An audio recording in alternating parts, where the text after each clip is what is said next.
اهلا وسهلا بكل المتابعين الكرام. والنهارده حصل تعديل على نظام المرور السعودي، والتعديل ده بيسمح لوزارة الداخلية السعودية بإبعاد غير السعودي سواء كان مقيم أو زائر من المملكة ومنعه من دخول المملكة نهائيا.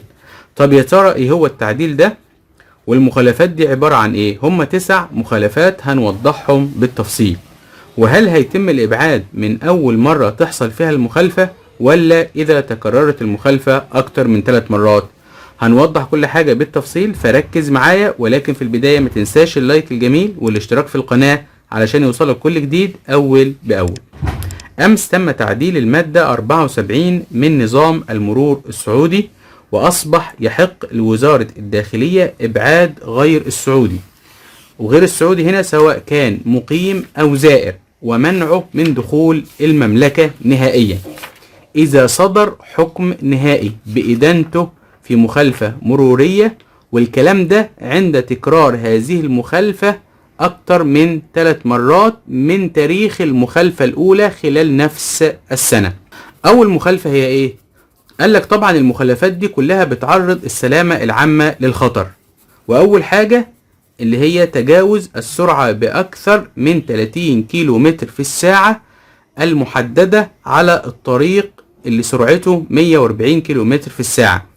يعني حضرتك لما بتكون ماشي على طريق في المملكة والطريق ده محدد السرعة عليه لا تتجاوز 140 كيلو متر لكل ساعة، وانت هنا تخطيت السرعة اللي هي 140 كيلو متر وتجاوزتها بأكتر من 30 كيلو متر، يعني وصلت ل 170 كيلو متر أو أكتر، في الحالة دي تعتبر مخالف. طب المخالفة التانية قالك تجاوز السرعة بأكثر من 50 كيلو متر إذا كانت السرعة المحددة على الطريق 120 كيلو متر في الساعة. يعني إذا كنت ماشي على طريق والطريق ده السرعة محددة عليه ب 120 كيلو متر في الساعة، وانت تجاوزت السرعة بأكثر من 50 كيلو متر، يعني وصلت ل 170 أو أكتر من كده وانت ماشي عليه بالسيارة بتاعتك. طب المخالفة الثالثة قال لك قيادة السيارة أو المركبة تحت تأثير مخدر أو عقار مخدر أو سكران، يبقى دي برضو مخالفة من المخالفات اللي بيتم تسجيلها عليك. المخالفة الرابعة هي القيام بأعمال الطرق قبل التنسيق مع الإدارة المختصة. طب المخالفة الخامسة قال لك تجاوز إشارة المرور الضوئية أثناء الضوء الأحمر، يعني حضرتك كسرت إشارة المرور. طيب المخالفة السادسة قيادة المركبة أو السيارة في الاتجاه المعاكس لحركة السير، يعني مشيت عكس الاتجاه. المخالفة السابعة وهي زيادة أبعاد الحمولة المنقولة لمركبات النقل الثقيل عن الحد المسموح به. يعني حضرتك قائد مركبة نقل ثقيل ومحمل حمولة، والحمولة دي حجمها جاي أكبر من حجم السيارة ومتطرفة من جميع الجوانب، والأبعاد المتطرفة دي أكبر من الحد المسموح فيه، تعتبر مخالفة. المخالفة الثامنة هي التجاوز في المناطق التي يمنع فيها التجاوز مثل المنعطفات والمرتفعات.